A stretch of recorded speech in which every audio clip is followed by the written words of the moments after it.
can you train a dog? Paw, paw. How strong is a zip? How can I ride my bike over a bed of nails? Oh. How?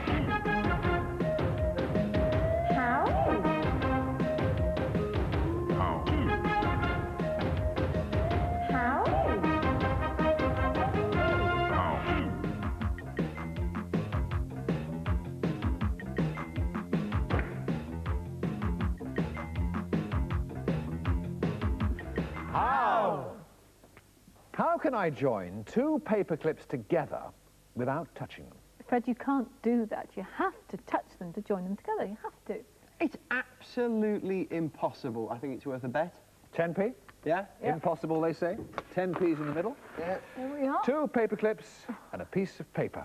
You didn't say anything about a piece of paper, Fred. You never asked me. Two paper clips, they are not joined together, are they? No. I'm not touching them, am I? No. Watch very carefully. Now they are joined together. How did I do that? Yes, how Let me did you do show you how, using a bigger bit of paper and a couple of larger paper clips. Fold your sheet of paper in a sort of S shape, a squiggly little shape. One paper clip stick between the first two folds of the paper. Yeah. Second paper clip over the next two folds of the paper there. Okay? Yeah. And what happens is, when you pull the paper at the edges, the clips are forced into each other. Voila. That's how you join two paper clips without touching them, and that's how you win yourself 20p. Now, how big are you? You mean tall? I'm 6 feet tall. No, you mean heavy. I think I'm 11 stone. No, no, no, no. I mean, how big are you? What volume are you? In litres, perhaps? I don't know. Let's take a simple experiment. Now then, I have two things here made of exactly the same material, both made of metal. Which one do you think is bigger, Fred? Ship. The ship? Why? Because it's taller. What No, about you? It's the box, because it takes up more space. Right, well, just come with me to my water research laboratories. Now, the first thing I'm going to do is to weigh both of these items. We'll weigh the block first, and you can see that that weighs about 4¼ kilograms. Why are you weighing them? And now we'll weigh the ship, and that weighs exactly the same, 4¼ kilograms. Now, they're both made of exactly the same material. I've got two fish tanks here, both filled to the same level, and to put the block into here first. Now, as I put the block in, you'll notice that it's pushing some of the water out of the fish tank. Now, that's going down through the tube to fill up this beaker. I do exactly the same with the ship. Make sure it goes right in to the fish tank. There it goes. Now this one has finished dribbling into the jar, so I shall drag that over here. Now both objects, if you remember, weighed exactly the same. They're made of the same material, and the volume of water they've pushed out is exactly the same, which means that the ship is as big as the block. Neither one is bigger than the other, so you were both wrong. Yeah, but Carol, the how was, how big are you? Aha.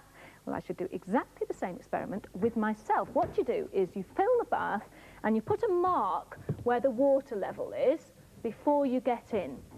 And then you get into the bath and, if you can, you just go and put as much of you under the water as you possibly can, and then when the water level rises, you put a new mark on the bath.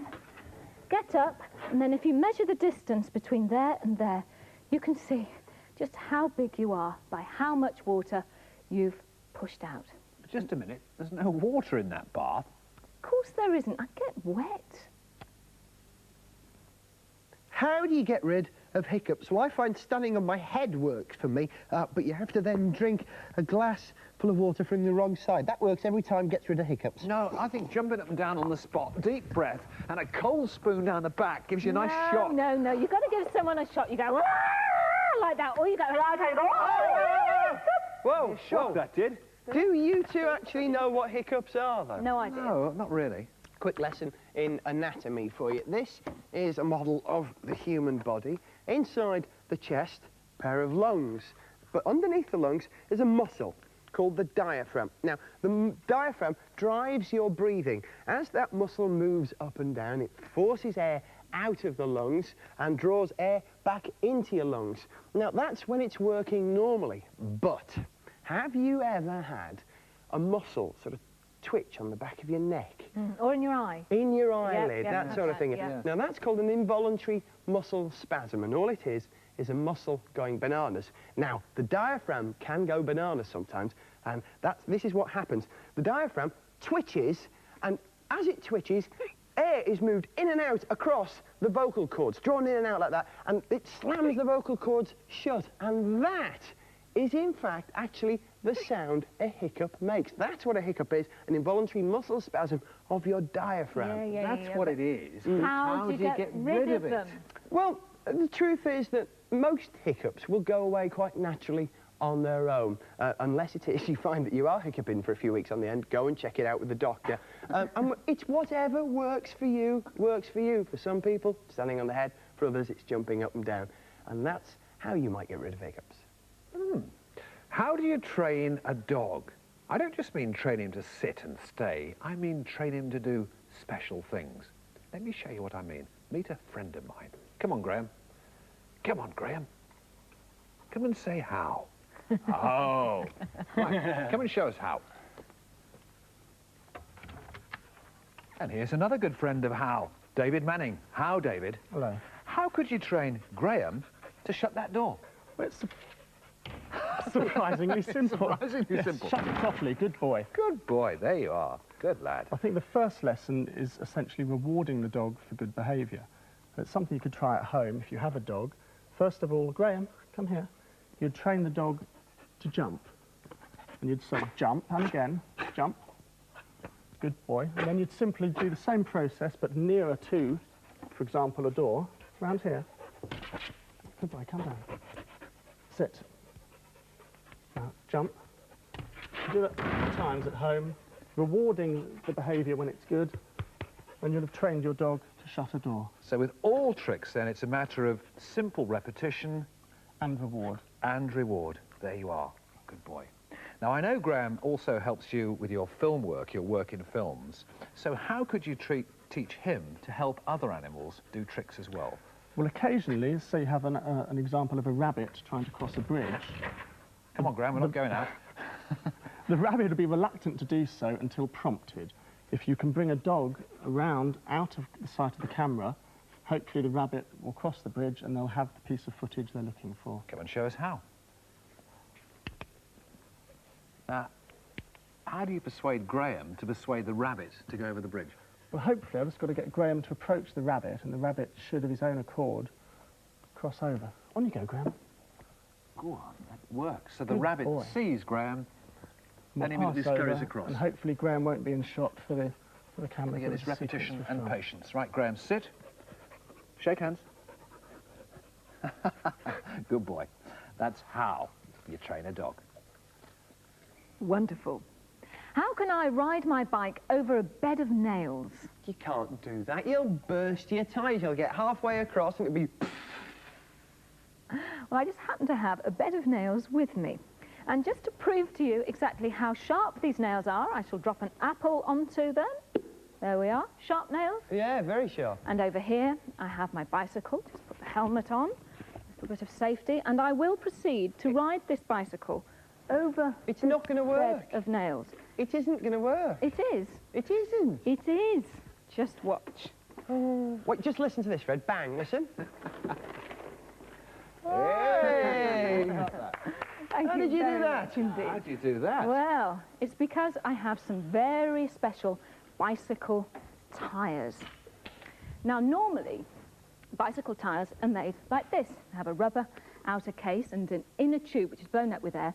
And exactly as you said, Gareth, the nail would go through that, burst the inner tube, an absolute disaster. But I have solid tyres on my bicycle. This is a piece of one of these tyres. Now, these are made from microcellular polyurethane. What's that? It's plastic full of bubbles, basically. And the nail doesn't go through the tyre and burst anything. It does actually pierce the tyre, but nothing happens. So it makes it extremely safe. And with these, you can now do away with the old bicycle pump. You can do away with a puncture repair kit. They last 4 times as long as a normal tyre, but eventually, when they wear out, you can recycle them. Here is a tyre I rode earlier, made into pellets, and it will be made into another bicycle That's tyre. a good idea. It's clever. Do it again. Show us how. I shall proceed to show you how I can ride over a bed of nails. What's the studio character? It's very dangerous, this. Here we go. Go on. Ooh. Brilliant. I thank you. How does John McEnroe appear on an English banknote?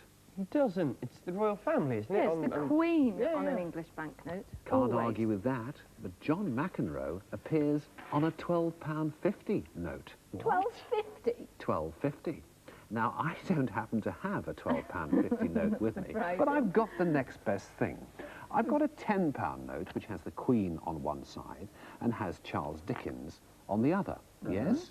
I have a £5 note here, which has the Queen on one side and it has George Stephenson on the other. Yes. Now, if I were to bend my £5 note in half of £5 is £2.50. Yes. And if I were to join that to my £10 note, I'd have £12.50, wouldn't I? And if half the Queen's face goes over half of George Stephenson's face, what do I have?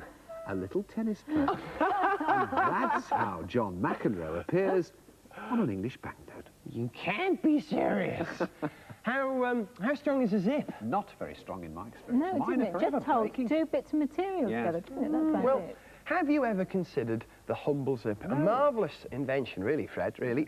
About 100 years old, designed by an American engineer called Whitcomb Judson. We use them these days for doing up anoraks, for closing bags, tent doors, everything. Yeah, pretty useful. All the But time. the zip was actually a big flop when it was first introduced. It wasn't until 1918 when the US Navy ordered 10,000 of them for flying suits that it actually become popular. But how does a zip work? Well, I can show you with this zip here, because I have a zip with a transparent slider. So if I turn it round, you can see exactly how the zip functions. Now then, it is in fact 2 rows of interlocking teeth. There they are. Now, this slider is wide at the top and narrow at the bottom. And as you draw the slider up the teeth like that, what actually happens is the teeth are forced together. Can you see that? They are forced to Yes. join at the bottom there and lock quite solidly at the bottom. Now, the job of undoing the zip is all down to this wedge at the top here. Can you see this wedge? And what that wedge does is force the 2 rows of teeth apart, like that.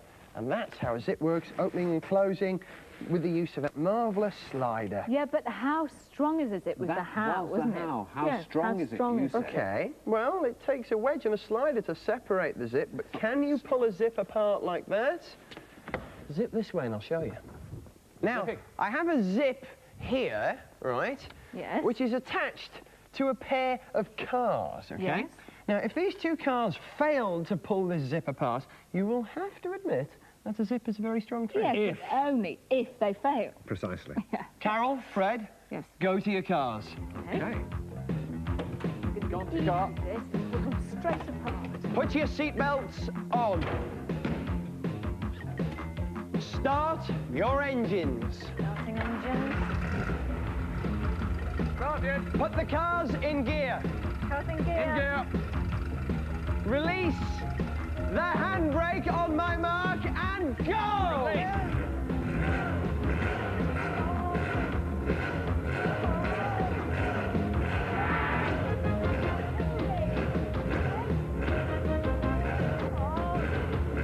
So, if 2 cars can't pull a zip apart, that's how strong a zip is, and that's how we're down!